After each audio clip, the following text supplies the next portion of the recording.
In today's video, I'm going to teach you how to enable or disable double-click side button for Apple Pay and Wallet. This setting controls whether a quick double press of your iPhone's side button opens your cards in Apple Pay and Wallet. It's super handy if you want instant access at checkout, but it can also trigger by accident if you tend to press the button quickly. So knowing how to toggle it on or off is useful. Start by opening the Settings app on your iPhone. Look for the gray gear icon on your home screen or in your app library. Once you're in, you'll be working entirely inside Settings for this adjustment, so no other apps are needed. Next, scroll down and tap Wallet and Apple Pay.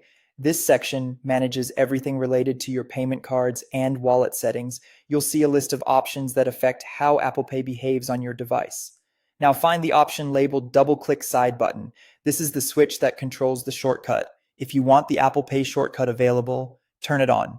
With it enabled, a quick double press of the side button will bring up your default card so you can pay or access passes quickly, even from the lock screen. If you'd rather avoid accidental prompts or prefer to open Wallet manually, turn it off. When it's off, double pressing the side button won't launch Apple Pay. If the double click doesn't seem to register the way you expect, there's an optional tweak you can try. Go back to Settings, then go to Accessibility and tap Side Button. Here you can adjust the click speed to slow, default, or slowest. This changes how quickly you need to press the side button twice for your iPhone to recognize it as a double click. Pick the speed that feels most natural so the gesture is comfortable and consistent for you. To quickly recap, the path is simple. Settings, then Wallet and Apple Pay, and toggle double click side button on or off based on your preference.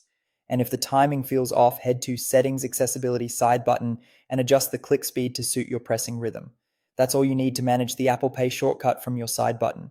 If you found this tutorial helpful, don't forget to like this video and subscribe to my channel for more Apple Pay tips and tutorials.